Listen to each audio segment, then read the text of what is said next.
Every business is going to go through a transition, either by design or by default. As a way to prepare for that in the future, we're creating a worker cooperative.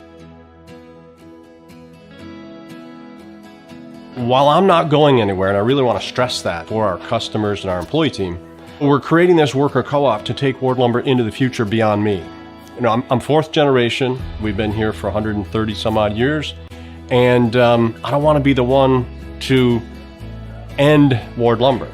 My daughters have goals and talents that take them elsewhere.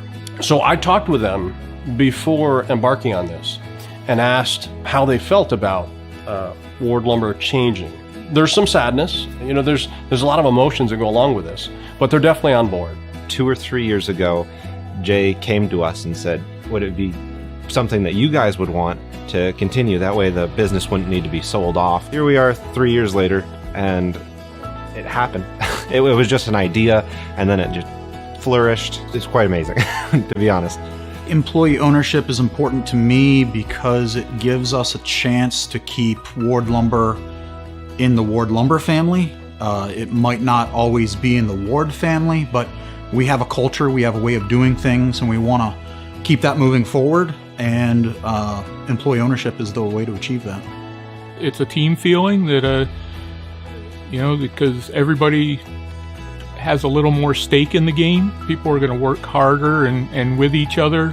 Anything we do, we know we're actually kind of doing it for ourselves, being an owner employee. It's an exciting concept for us. It's a way to keep the name of Ward going on throughout the years and keep us with an employment at the job. When you have a vested interest in something, it makes you enjoy your job even more because it's not just for the company, but it's for yourself personally. I never thought that we would all be owners of Ward Lumber, so if we all stay and we all continue to do what we do, I don't see things changing in that respect. I'm very excited that we are taking the bull by the horns and we're making all this happen. They are a really dedicated group of employees, a really dedicated owner who's passing on this business. Anytime there's an opportunity to work with a business to maintain the business, keep the legacy of the business, they have been working so hard to make sure that there's going to be a strong and ongoing employment opportunity. With the decline of family transitions and less frequent ability to sell a business, oftentimes liquidation and closure, particularly in rural areas, is becoming the more default option. Selling a business to your workers can oftentimes be the most viable option because they're the ones who know your customers best, they know your business best.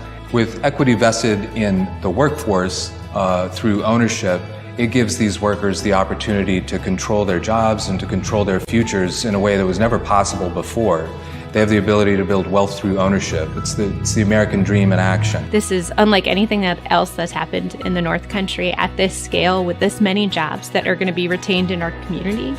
It's an incredible opportunity, and we're looking forward to this setting a precedent for other businesses throughout the region that think, oh, this is something we could do too, because we saw Jay Ward do it. We saw, his employees take that over and are now worker owners. We are very excited that this is the first time we are financing a business that is converting to worker ownership and to support the worker owners of Ward Lumber, helping to sustain the economies and communities where we work.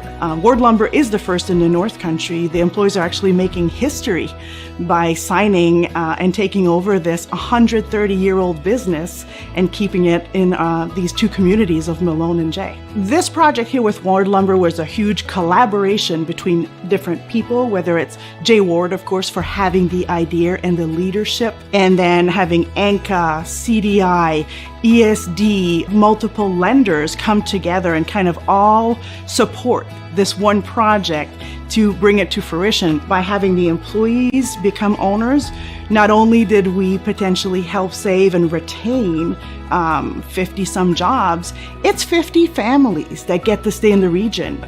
I really wanted to vest control in owning and running the business with the employee team that works it every day and are part of the fabric of the communities we serve. We have a good future here. We have a good business plan. I think we can really be successful. We've garnered a lot of support and enthusiasm for it, and we think that it's just a really exciting thing. I don't know what I'd do if they weren't around. Their respect for my business and my respect for their business has always kind of been there.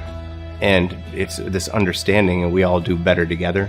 You can't put a dollar amount on that sort of thing. It's important for Ward Lumber to stay in the community because of the presence and the history that is very apparent. I remember years ago they had this giant crosscut of a tree, and it showed all the rings, and in each ring they could date the start of Ward Lumber and certain other history marks with this giant piece of pine. For me, it's a no-brainer to come here and put my business in the community where I live and where I do business with. When I started here, it was a family business. I expected it to always be a family business. But going forward with the co-op, we're creating a new family, and it will allow this business to continue perpetually into the future. This gives us an avenue to keep it going.